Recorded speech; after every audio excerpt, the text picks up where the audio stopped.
I'm in love with you." His eyes went dark, and that's when I knew I'd just destroyed everything, or created something we could never come back from. But I'm getting ahead of myself.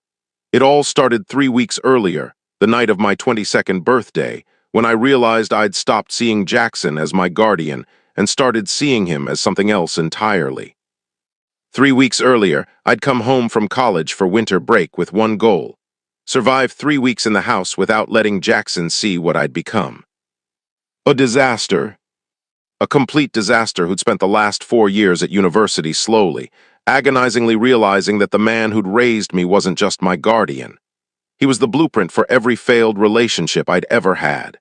Every guy I dated had been compared to him, their humor not as sharp, their care not as genuine, their presence not as consuming. And they'd all fallen short. "Elliot," Jackson's voice boomed through the house as I dropped my bags in the foyer. "You're early." He appeared at the top of the stairs, and my stomach dropped. 4 months since I'd seen him last. 4 months where I'd convinced myself that distance would cure this twisted obsession. It hadn't. If anything, seeing him now, gray threaded through his dark hair, glasses perched on his nose, wearing that soft sweater that made him look both professional and touchable, made it worse. "Finished my last exam early," I managed, trying to sound normal. Casual, not like someone whose heart was attempting to escape through their throat. He jogged down the stairs with that easy athleticism he'd maintained even at 38 and pulled me into a hug, the same hug he'd given me thousands of times. Except now I noticed everything: the firmness of his chest against mine, the scent of his cologne, cedar, and something darker, the way his hands splayed across my back, warm and broad. "Missed you, kiddo," he murmured into my hair. Kiddo, the nickname that used to feel affectionate, now felt like a knife. Because I wasn't a kid anymore, and the thoughts I'd been having about Jackson, they were definitely not innocent. The first week passed in uncomfortable normalcy. Jackson worked from his home office. He was some kind of financial consultant, did well enough that he'd been able to take me in without financial strain. I unpacked, caught up with old friends, and tried desperately to rewire my brain. It wasn't working. Every morning he'd make breakfast. We'd eat together like we always had, discussing everything from politics to the book he was reading. He treated me like an equal, like he always had. That was part of the problem. Jackson had never talked down to me, never dismissed my thoughts as childish. He'd raised me to think critically, to challenge him. And now I wanted to challenge him in entirely different ways. "Earth to Elliot," Jackson said, waving a hand in front of my face. We were sitting on the couch watching some documentary he'd picked. His documentary nights were sacred tradition. "You've been staring at that same spot on the wall for 10 minutes. "Sorry," I muttered, "just tired." He studied me with those sharp hazel eyes that missed nothing. "You've been weird since you got home." My heart seized. Weird how? Distant, jumpy, you barely look at me anymore. He shifted closer, and I forced myself not to flinch away. "Did something happen at school? Are you in some kind of trouble?" The concern in his voice nearly broke me. This was Jackson, the man who'd held me through nightmares after my parents died in the car crash, who'd learned to braid hair from YouTube videos when I was 8, who'd given me the sex talk with mortifying thoroughness when I was 13. He loved me, just not the way I'd started loving him. "I'm fine," I lied, "just adjusting to being home." He didn't look convinced, but he let it go. His hand landed on my knee, casual, familiar, completely platonic. I excused myself and locked myself in the bathroom for 20 minutes, trying to breathe through the panic. My birthday fell on a Saturday. I'd planned to keep it low-key, maybe dinner with Jackson, nothing special. I definitely hadn't expected to wake up to the smell of blueberry pancakes and bacon, or to find the kitchen decorated with ridiculous streamers that Jackson must have dug out from my childhood birthday parties. "You're 22, he announced, flipping a pancake with theatrical flair. "Officially too old for me to embarrass you with balloon animals, but I'm making your favorite breakfast anyway." Something warm and painful twisted in my chest. "You remembered." "I remember everything about you, Elliot." He said it so simply, like it was obvious. Like, of course, he'd memorized every detail of my life. That was the problem, wasn't it? Jackson knew me better than anyone, had shaped me, raised me, poured 15 years of his life into making sure I became a good person. And I'd repaid him by falling in love with him. Breakfast was perfect, painful but perfect. We ate and talked, and Jackson gave me a present, a first edition of my favorite novel, something he must have tracked down specially. The inscription inside read, "To Elliot, who's become the person I always hoped you'd be. Proud of you. Jackson." I barely held it. "Together." "Thank you," I whispered. "Hey," his voice softened. He reached across the table and squeezed my hand. "You okay? You look like you're about to cry." I was, but I couldn't explain why. Couldn't tell him that every kindness felt like another nail in my coffin, that his pride in me only highlighted how thoroughly I was betraying his trust with my thoughts.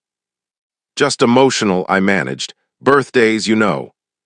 He smiled, but doubt flickered in his eyes. "If you ever want to talk about anything." "I know," I pulled my hand back, needing distance. "I should get ready, meeting some friends later." I fled before he could question me further. The birthday dinner with friends should have been a distraction. Instead, I spent the whole night checking my phone, wondering what Jackson was doing. My friend Marcus called me out on it halfway through appetizers. "Dude, you're being weird. What's going on?" "Nothing." "Is it that guy you were seeing, Tyler?" Tyler, right. The relationship that had imploded 2 months ago because I'd called him Jackson's name during sex. That had been a fun conversation. "It's over with Tyler."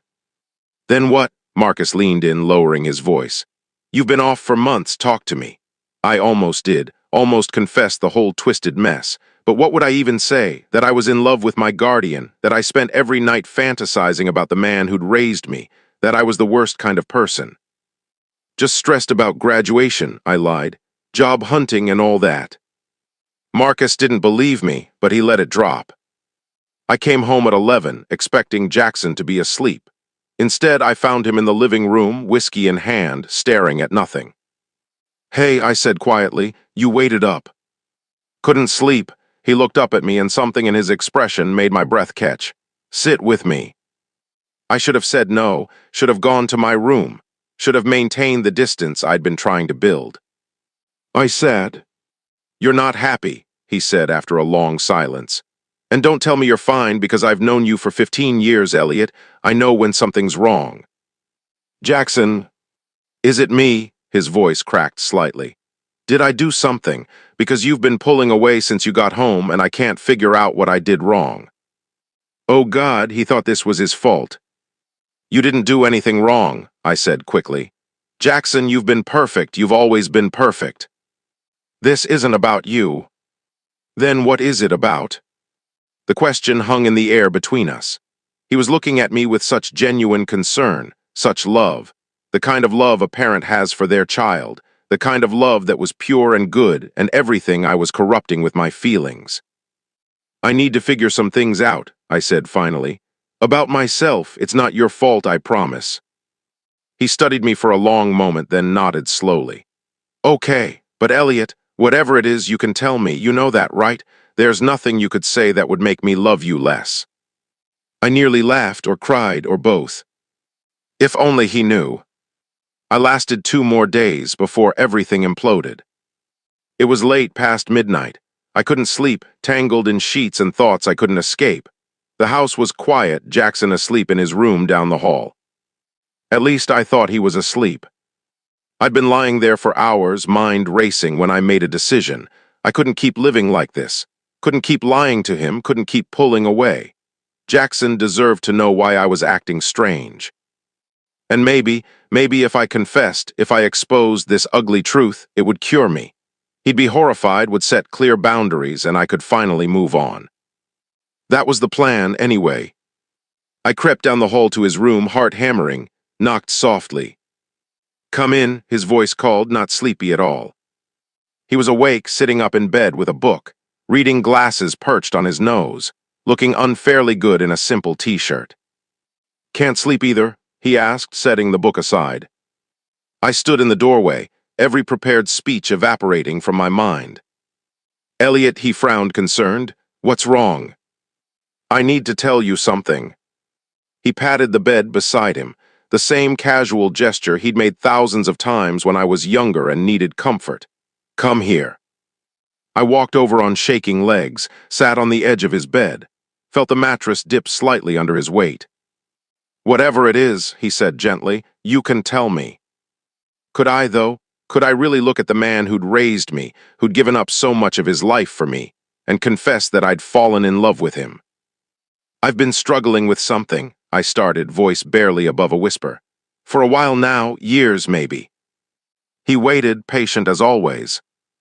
It's about, I forced myself to look at him. It's about feelings I shouldn't have.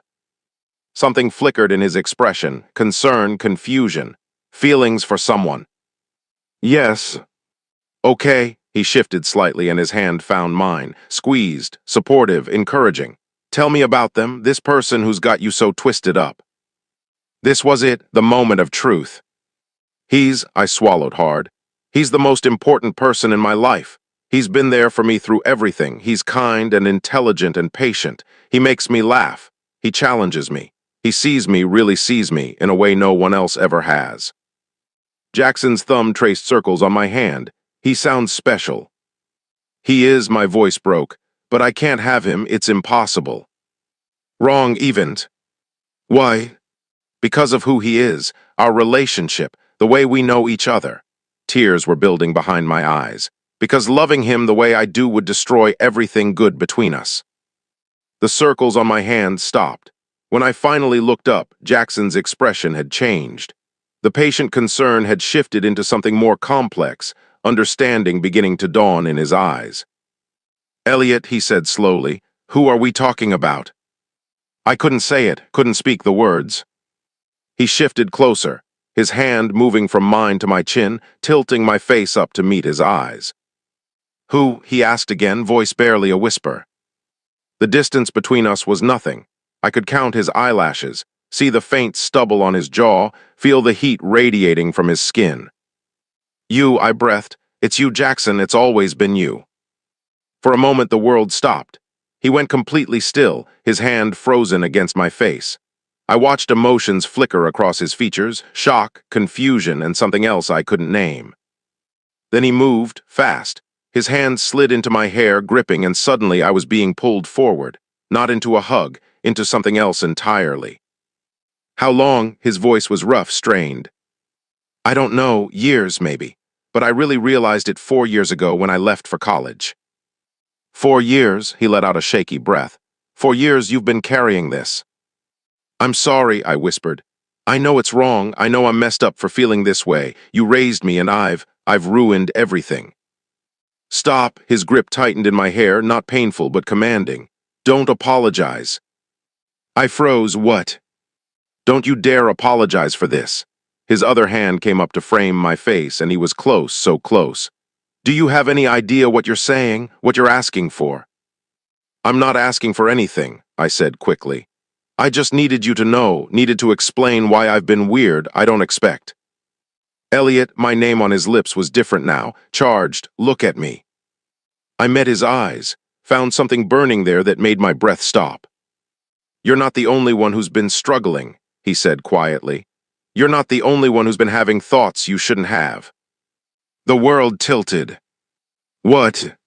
Did you really think, he continued, voice dropping even lower, that I haven't noticed how you've changed, how you've grown? Did you think I'm blind? Jackson, I've been fighting this for 2 years, he confessed, and the rawness in his voice nearly broke me. Ever since you came home that first summer from college, I couldn't breathe, couldn't think. I've hated myself for it, he continued. Told myself I was sick, that I was betraying every responsibility I had to you, that I was the worst kind of guardian for even thinking. He cut himself off, jaw clenched. And then you walked into my room tonight and told me you love me. I do, I whispered. I love you. I'm so in love with you it's destroying me. His forehead dropped against mine. This is wrong. I know. I raised you. I signed your school papers. I taught you how to shave. I know. If anyone found out.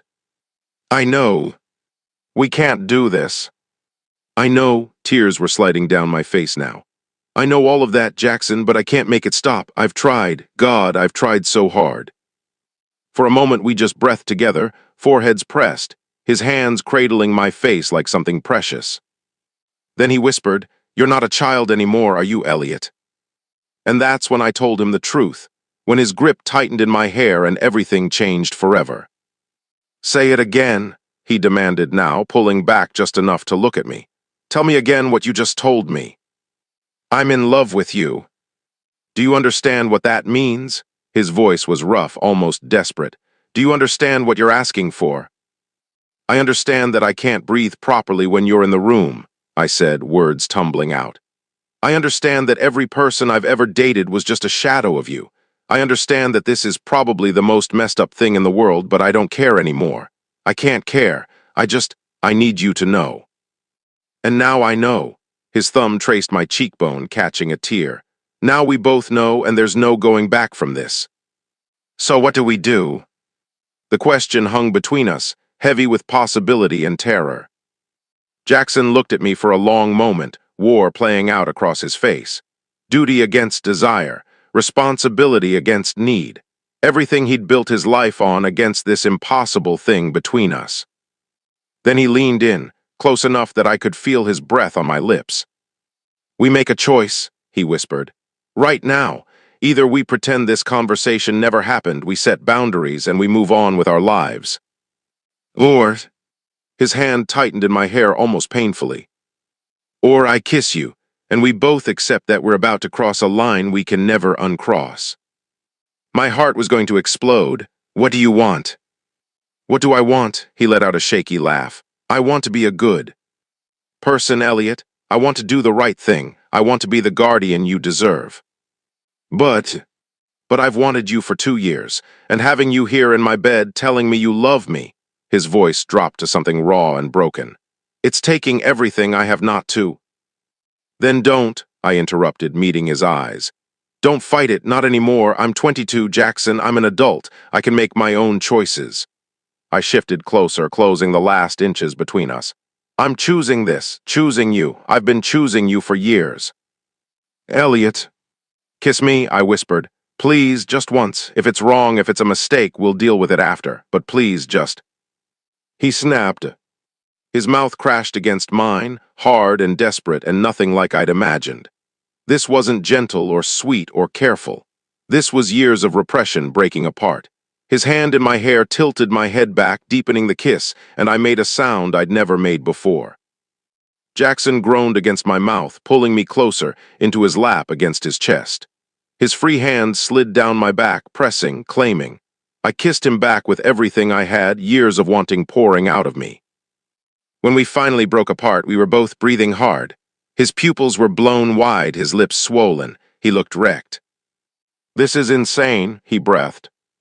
"Completely insane," I agreed. "Everyone would say this is wrong." "Probably. I could lose everything." "I know." He stared at me, chest heaving. "Are you sure? Because once we do this, really do this, there's no going back, Elliot. I won't be able to let you go." The intensity in his voice should have scared me. Instead, it sent heat flooding through my entire body. "I don't want you to let me go," I said. "I've never wanted that." "My room or yours?" he asked, voice wrecked. The question sent electricity down my spine. "Are we really doing this?" "I think we are," he pressed his forehead to mine. "I think we crossed the line the second you walked through that door, maybe even before that. Maybe we've been heading here for years and we were both too scared to see it." "Your room," I decided. I want to wake up here tomorrow with you." His eyes darkened. "You understand what you're agreeing to? This isn't a one-time thing for me, Elliot. I'm not capable of casual with you." "Good," I breathed. "I don't want casual, I want everything." "Everything," he repeated, something fierce entering his expression. "You really want to be mine completely?" "Yes. Even though I raised you, even though everyone would say this is wrong." "Especially because of that." I cupped his face, making him look at me. "You know me better than anyone, Jackson. You made me who I am. How could I not love you?" He closed his eyes, breathing hard. "You're going to destroy me. Then we'll destroy each other." That broke the last of his restraint. He shifted, lifting me easily, still strong despite his desk job, and laid me back against his pillows. Hovered over me, eyes searching my face. "Last chance," he said roughly. "Last chance to change your mind." I reached up and pulled him down into a kiss. This time, he didn't hold back. His mouth moved from my lips to my jaw, down my neck, each kiss deliberate and claiming. His hands roamed, exploring, relearning me as something other than the child he'd raised. "Tell me if I'm going too fast," he murmured against my collarbone. "Tell me if you want me to stop." "Don't stop," I gasped. "Please don't stop." His hand slid under my shirt, warm against my skin, and I arched into the touch. Every nerve ending was on fire. Every fantasy I'd had paled in comparison to the reality of Jackson touching me like this. "You're beautiful," he whispered, pulling back to look at me. "Do you know that, how beautiful you are?" I couldn't speak, could only pull him back down to me. Our kisses grew more desperate, more urgent. Clothes started disappearing. My shirt, his, barriers falling away until there was nothing between us but skin and want and years of denied desire. "Jackson," I breathed his name like a prayer. "I know," he said, understanding everything I couldn't say. "I know, baby, I've got you." Baby, the endearment sent shivers through me. Not kiddo, not Elliot, baby, like I was something precious, something treasured. For a long time, we just lay there in silence, processing what had just happened. "Are you okay?" he finally asked, pressing a kiss to my temple. "More than okay," I whispered. "That was—" "Yeah," he laughed softly. "It really was." I turned in his arms to face him. His hair was a mess, his lips kiss-swollen, his eyes soft with emotion. "No regrets?" I asked quietly. "Not a single one," he cupped my face. "You?" "None," I smiled. "Best decision I ever made." "Telling me how you felt." "That and not backing down when you tried to be noble about it." He laughed, the sound warm and genuine. "I never stood a chance, did I? The moment you said you loved me, I was done." "Good," I kissed him softly, "because I'm not letting you go now." "Possessive," he teased. Says the man who just spent the last hour showing me exactly how possessive he is. "Fair point." He pulled me closer, tucking me against his chest. "Sleep. We'll figure out everything else in the morning." "Everything else?" "What this means, what we are, how we navigate this." He pressed another kiss to my hair. "But right now, I just want to hold you." I nestled into his embrace, feeling safer and more at peace than I had in years. "Jackson, thank you." "For what?" "For not sending me away, for wanting me back, for being brave enough to cross that line with me." His arms tightened around me. "Thank you for being brave enough to tell me the truth, for not giving up on us before we even started." I fell asleep like that, wrapped in his arms, finally home in every sense of the word. I woke up to sunlight streaming through Jackson's bedroom window and his arm heavy across my waist. For a moment, I just lay there, processing. Last night had really happened. The conversation, the confession, the everything. Jackson stirred beside me, pulling me closer. "Stop thinking so loud," he mumbled into my hair. Despite everything, I laughed. "That's not possible." "With you, it is." He pressed a kiss to my shoulder, casual, affectionate, like he'd done it 1,000 times before, except now it meant something different. "How are you feeling?" How was I feeling? Terrified, exhilarated, like I'd jumped off a cliff and was still waiting to hit the ground. "Confused," I admitted, "about what this means, what we are now." He was quiet for a moment, his fingers tracing lazy patterns on my stomach. "What do you want us to be?" "I don't know." I turned in his arms to face him. He looked different in the morning light, softer, more vulnerable. "I just know I don't want to go back to pretending." "Neither do I," he cupped my face, thumb brushing my cheekbone. "But we need to talk about the reality here, Elliot, about what being together would mean." "Okay. I'm your legal guardian," he said bluntly. "That doesn't expire until you're 25 in this state, some legal technicality from when I adopted you. If anyone found out we were together, it would look bad, really bad." My stomach sank, "So we can't." "I didn't say that." His grip tightened slightly. I'm saying we need to be smart, careful. We can't tell people, not yet, not until the guardianship expires in 3 years. 3 years of hiding. 3 years of protecting what we have. He searched my eyes. I know it's not ideal, but Elliot, if this got out right now, it wouldn't matter that you're an adult, that this was mutual. The optics would destroy us both. He was right, I knew he was right. But the thought of hiding this, of pretending in front of everyone. What about us, though? I asked. Just us. What are we when it's just you and me? A slow smile crossed his face, possessive and warm. When it's just us, you're mine completely and I'm yours. Heat flooded through me. I like the sound of that. Good, because I'm not good at sharing and I'm definitely not letting you go. He pulled me closer until there was no space between us. You were worried about destroying everything? Too late. You've wrecked me, Elliot. The second you told me you loved me, I was done. I kissed him slow and deep. When we broke apart, I was breathless. So we really do this? Date in secret? We do this? His voice was firm, certain. For 3 years, we're careful. We don't tell anyone. When you graduate, you get your own place, somewhere I can visit without suspicion. We wait until the guardianship expires, and then, he trailed off. And then I don't care who knows. The intensity in his eyes stole my breath. Then I tell the whole damn world you're mine. The next 3 weeks were the strangest of my life. During the day, we were normal. Guardian and ward. Jackson working in his office, me catching up on Netflix, occasionally sharing meals and casual conversation. Anyone looking in from the outside would have seen nothing unusual.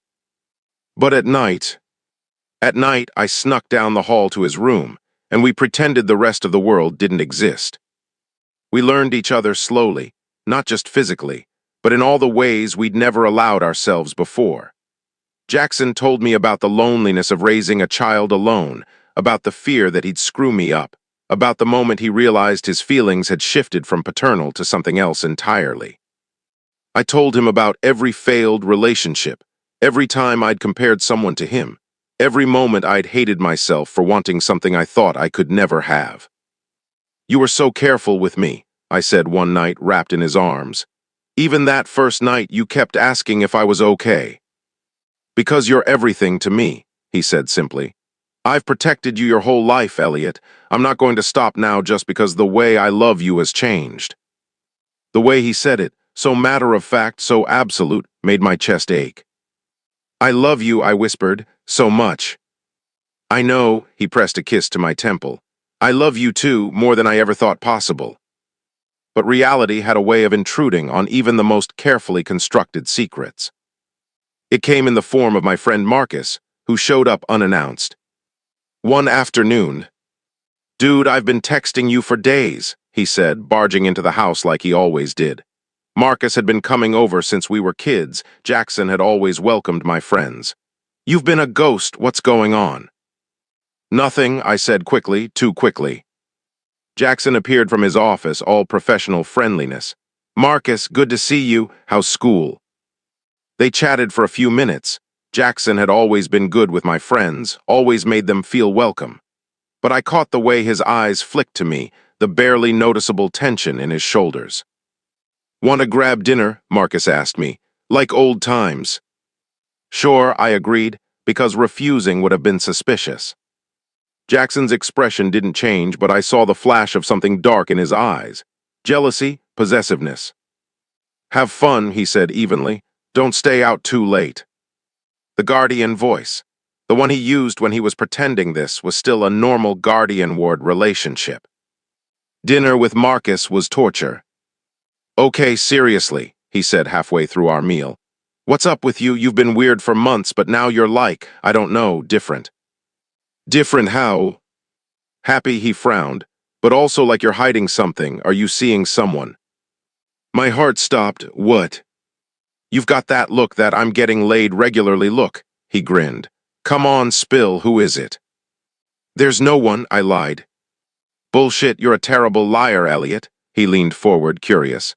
"Is it someone from school, someone here?" "Marcus." "Wait," his eyes went wide. "Is it someone you can't tell me about? Like, are they closeted or something?" "Something like that," I admitted, because it was safer than the truth. Well, whoever they are, they're good for you. You seem, I don't know, more settled, like you finally figured something out. If only he knew. I came home to find Jackson in the living room, glass of whiskey in hand. He looked up when I entered, and the expression on his face was complicated. Have fun. It was fine, I hesitated. Are you okay? Fine, but he wasn't. I could see the tension in his jaw, the way his fingers gripped the glass too tightly. I sat beside him on the couch. Jackson. Does he know? The question surprised me. What? Marcus, does he suspect? No, he knows I'm seeing someone, but he has no idea it's you. Jackson let out a breath, some of the tension leaving his shoulders. Good, that's good. Were you jealous? I asked quietly. He looked at me sharply. Of Marcus? No, he's not a threat. He set down the glass and pulled me closer. But the lying, watching you leave with him, pretending I'm just your guardian, knowing I can't touch you or kiss you or tell anyone you're mine, that's harder than I thought it would be. I know, I leaned into him. I hate it too. 3 years, he muttered. 3 years of this. We can do it, I said, trying to sound confident. We have to. He cupped my face, forcing me to meet his eyes. Promise me something. Anything. Promise me that if this gets too hard, if hiding becomes too much, you'll tell me. We'll figure it out together, but don't suffer in silence. I promise, I kissed him softly. Same goes for you. Deal. Winter break ended too quickly.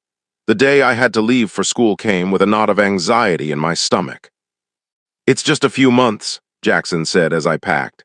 But his voice was tight and he kept finding excuses to touch me, straightening my collar, brushing lint off my shoulder.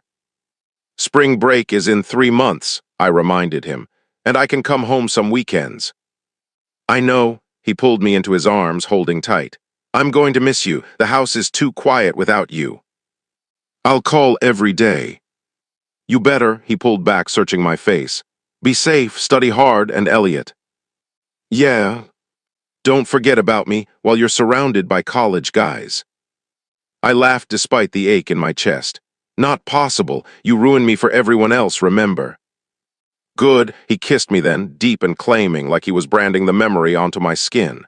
Because you're mine, distance doesn't change that. Yours, I agreed, always. The next few months were agony. We talked every day, video calls late at night when I could close my dorm room door and pretend the world didn't exist. But it wasn't the same as being together. I ached for him constantly. How's school? He'd ask, and I'd tell him about my classes, my friends, the mundane details of college life. How's work? I'd counter, and he'd share stories about clients and conference calls. But what we really wanted to say was simpler. I miss you, I need you, I love you.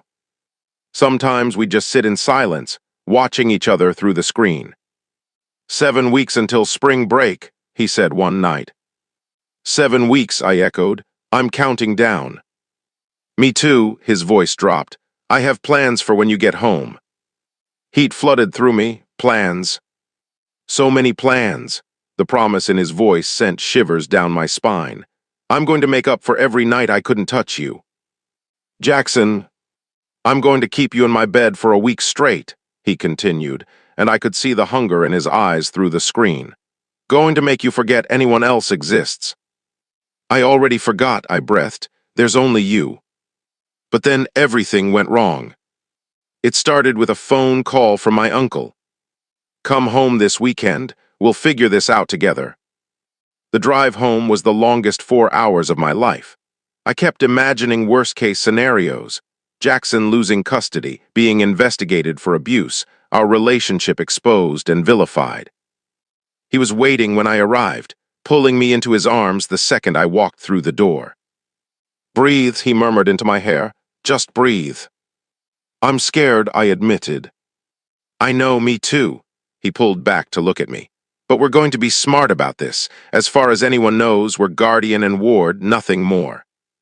What if they ask about where I sleep? You sleep in your room, you always have. His eyes were steady, calm. We've been careful, Elliot, there's nothing to find. But my uncle... Your uncle is bitter and vindictive. He has no proof because there's nothing to prove. Jackson cupped my face. We just have to hold on 3 more years until the guardianship expires, and then it doesn't matter what anyone thinks. 3 years, I repeated numbly. 3 years, he confirmed. Can you do that? Can you be patient with me? I nodded even as my heart broke a little, because 3 years suddenly felt like an eternity. The investigation came and went like a storm. A social worker visited, interviewed me separately from Jackson, asked carefully worded questions about my home. Life. Do you feel safe here? Yes, always. Has Mr. Pierce ever behaved inappropriately toward you? Never. He's been nothing but supportive. Do you feel pressured or controlled in any way? No, Jackson gives me freedom to make my own choices. Every answer was technically true. Jackson had never pressured me. I'd chosen him of my own free will. The social worker seemed satisfied. Your guardian speaks very highly of you, says you're doing well in school, planning for your future. He's proud of me, I said, and that was true too. Jackson was proud, just not in the way she thought. 2 weeks later, we got the letter. Case closed. No evidence of wrongdoing. Uncle Richard's complaint dismissed as unfounded. We should have been relieved, should have celebrated. Instead, Jackson sat me down with a serious expression. We need to be more careful, he said. No more weekend visits unless there's a legitimate reason. We can't give anyone ammunition. But, I know, his voice was pained. I know, Elliot, but if another complaint comes in, they might look harder. We can't risk it. So what, I just stay at school, don't come home? For a while, yes, he reached for my hand. I hate this as much as you do, but we have to protect what we have. By not seeing each other. By being smart, his grip tightened. 3 years, remember, we can do 3 years. But 3 years suddenly felt impossible. The months that followed were torture. We still talked every night, but the calls felt different now. Strained. We were both hyper-aware that someone might be watching, might be listening. I miss you became how's school. I love you became take care of yourself. We spoke in code, in subtext, in the spaces between words. And I started to wonder if we'd made a mistake, if this secret we were keeping was worth the cost. Then finals week hit, and everything got worse. I was stressed, exhausted, barely sleeping. Had 3 major exams in 2 days. And in the middle of the most important test of the semester, my phone buzzed with an emergency alert. Jackson's name, a text that made my heart stop. Hospital, don't panic, I'm okay. Minor car accident. I stood up in the middle of the exam, grabbed my things, and walked out. Didn't care about the failing grade. Didn't care about anything except getting to him. 4 hours later, I burst into his hospital room. He was sitting up in bed, arm in a sling. Bruise blooming across his cheekbone, but alive, whole. Elliot, he said, surprised, you shouldn't have. I crossed the room and kissed him. Hard, desperate, not caring that we were in public, that anyone could walk in. He kissed me back for a second, then pulled away gently. Someone could see, he warned. I don't care, my voice broke. You could have died, Jackson. You could have died, and the last conversation we had was about goddamn weather because we're so busy hiding. I know. Do you? I was crying now, couldn't stop. Because I'm tired, Jackson. I'm so tired of pretending you're just my guardian when you're everything to me. He pulled me down onto the hospital bed despite his injuries, wrapped his good arm around me. I'm tired too, he admitted quietly, but what choice do we have? We could stop hiding. We could just tell people, deal with the consequences. And if we lose each other, his voice was fierce. If they take you away from me, if I face charges, if this destroys both our lives, would it be worth it? I didn't have an answer. The car accident changed something between us. It made us reckless. Jackson was supposed to stay at the hospital overnight for observation, but he checked himself out against medical advice. Drove us both home.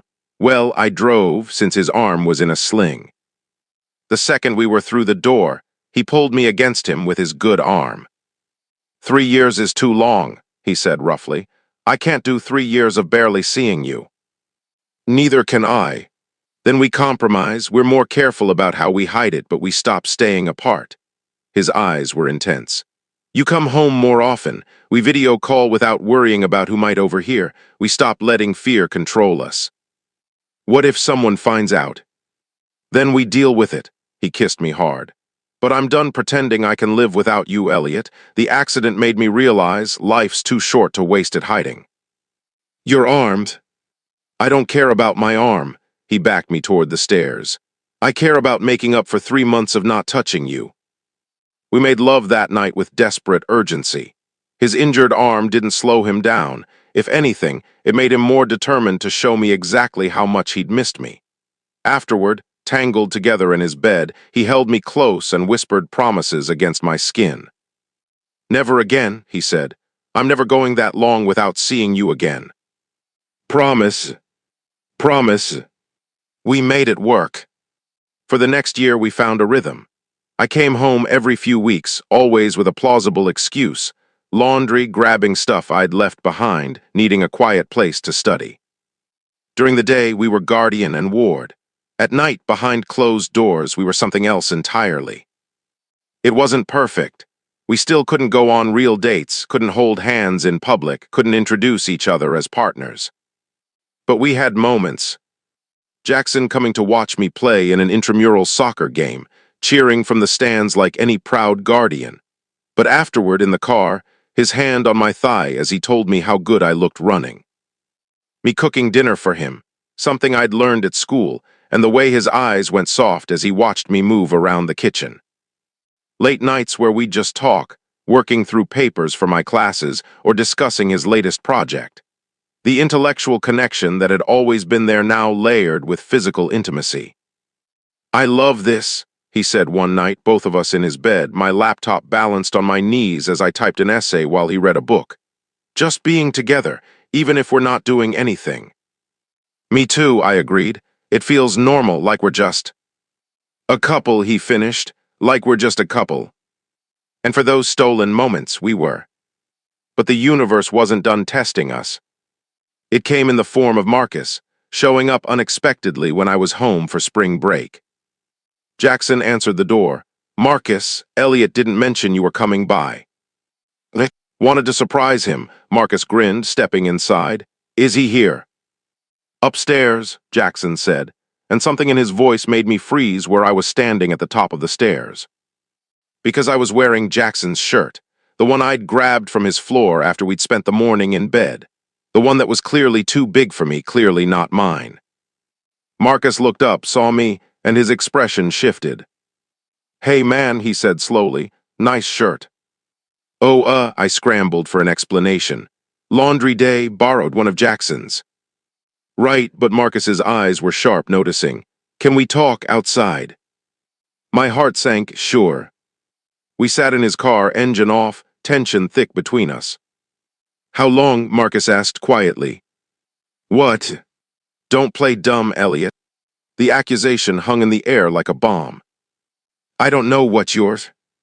You're wearing his shirt. At 11 in the morning, your hair's a mess, and the way he looked at you, Marcus shook his head. I'm not an idiot. Something's going on between you two. I couldn't breathe, couldn't think. It's not what you think, I said weakly. Then what is it? The lie wouldn't come, not to Marcus, who'd been my friend for years. It's complicated. Because I love him, the words burst out of me. I love him, Marcus. I've loved him for years, and he loves me. This isn't some predatory thing. You can't know that, Marcus said, but his voice was gentler now. You can't know if you really love him or if you're just confused because he raised you. I'm not confused. How can you be sure? Because I've tried not to love him, I said, voice breaking. For years I tried, I dated other people, I put distance between us. I told myself it was wrong and sick and I should get over it, but I can't, Marcus, I can't stop loving him. Marcus was quiet for a long moment. Does he feel the same way? He finally asked. Yes. And you're sure he's not manipulating you? I'm sure, I met his eyes. I know what this looks like. I know everyone would say it's wrong, but Jackson never pushed this, never suggested it. I told him how I felt. I pursued him. And he should have said no, Marcus pointed out. He's the adult. He's your guardian. He should have shut it down. Maybe, I admitted, but he didn't, because he loves me too, and maybe that makes us both selfish or messed up, but I don't care anymore. I just want to be with him. Marcus rubbed his face tiredly. This is going to blow up in your faces eventually. You know that, right? We have 2 more years, I said. 2 more years until the guardianship expires, and then it doesn't matter what anyone thinks. 2 years of lying to everyone. 2 years of protecting what we have. He looked at me for a long moment. I'm not going to tell anyone, he finally said. But Elliot, be careful, because if this comes out the wrong way, it's going to destroy you both. I know, I whispered. I know. Marcus kept his word. He didn't tell anyone. But the conversation had shaken me.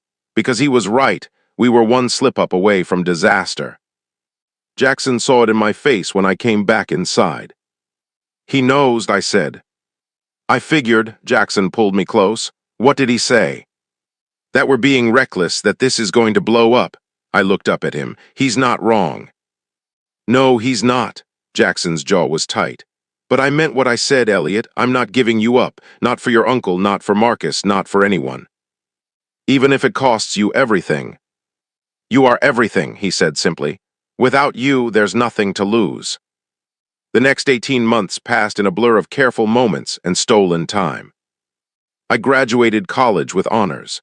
Jackson was there, cheering in the stands, and afterward he pulled me into a hug that lasted just a second too long. Proud of you, he whispered in my ear. So proud. I got my own apartment like we'd planned, across town. Somewhere Jackson could visit without suspicion.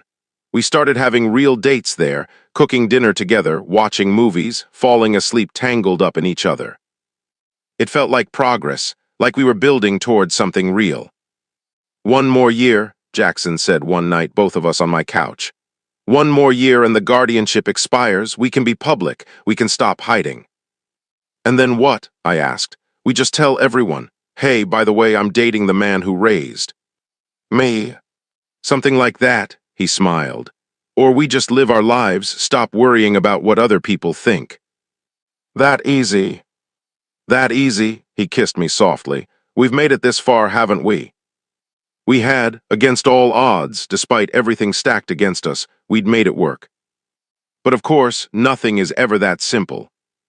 3 months before the guardianship was set to expire, I got a phone call from a number I didn't recognize. Is this Elliot Chen? Yes. This is Jennifer Walsh from the National Tribune. I'm working on a story about unconventional guardian relationships, and your name came up. My blood went cold. I don't know what you're talking about.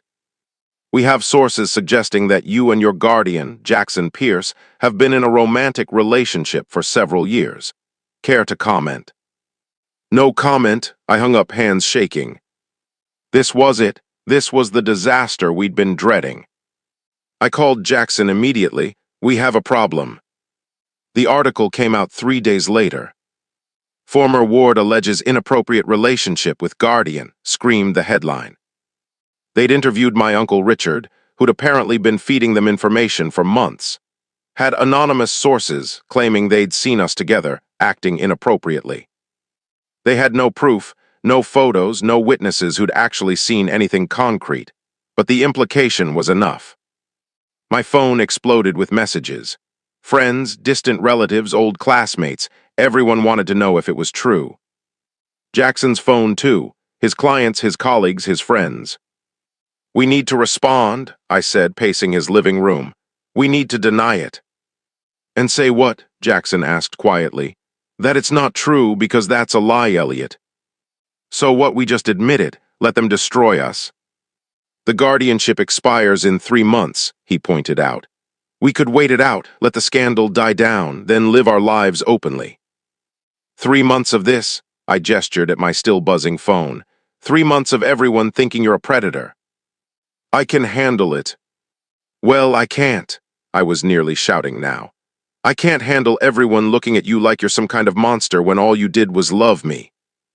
Elliot. No, no, I'm done hiding. I grabbed my phone. I'm going to tell them the truth. Don't, his voice was sharp. Don't do something you can't take back. Why not? What's left to protect? I looked at him. The guardianship expires in 3 months anyway. Let's just end this now, on our terms. He studied me for a long moment. You're sure? I'm sure, I took his hand. I love you, I'm not ashamed of that, and I'm tired of acting like I am. Something shifted in his expression, resignation mixed with relief. Okay, he said finally. Okay, we tell the truth together. We released a statement through a lawyer.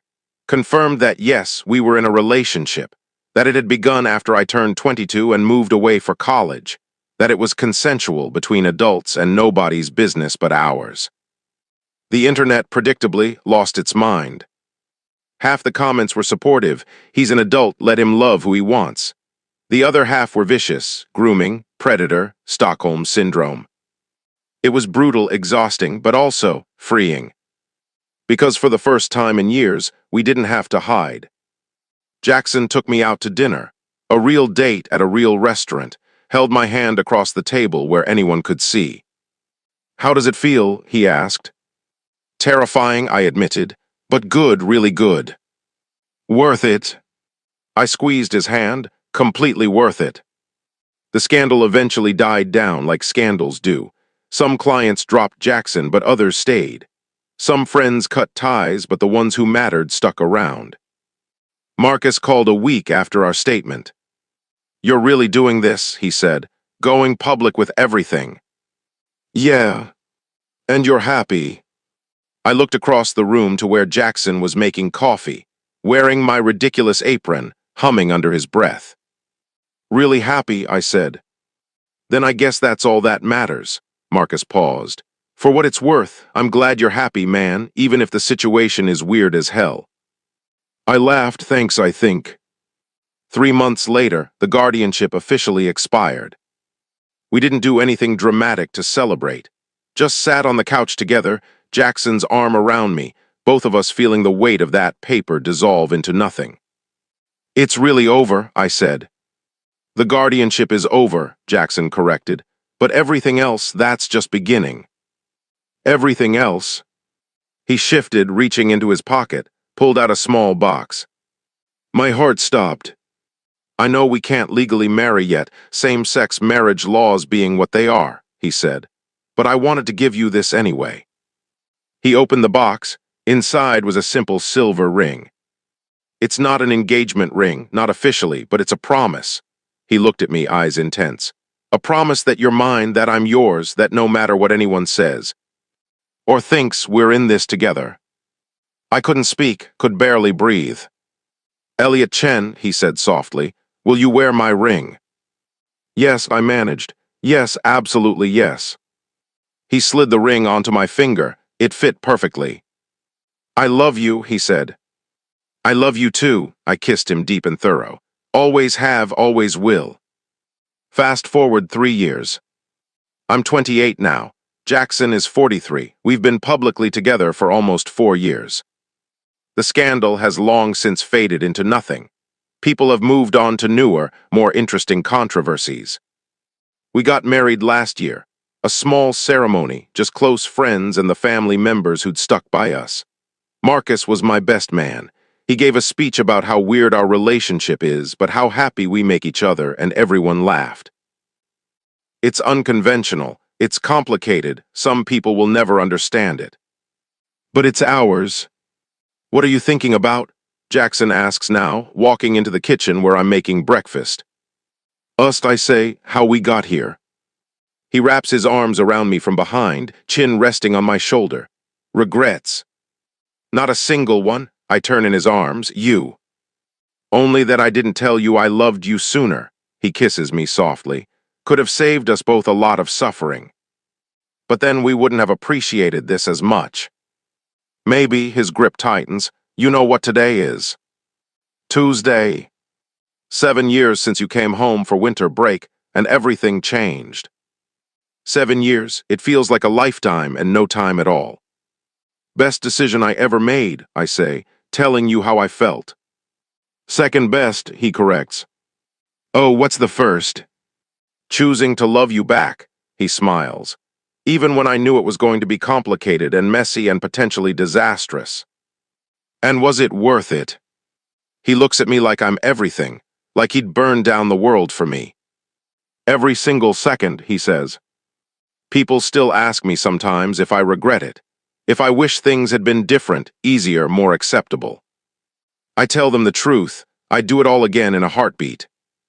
The years of secret touches and whispered confessions, the investigation that almost tore us apart, the scandal that tried to define us, every terrifying, exhilarating, impossible moment. Because loving Jackson wasn't a choice I made one night in his bedroom.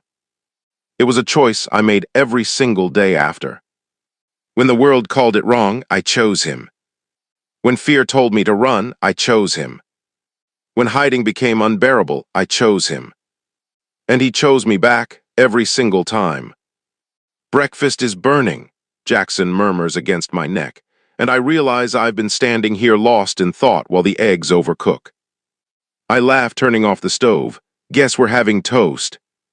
Works for me. He spins me around and the morning light catches his ring, the matching band to mine.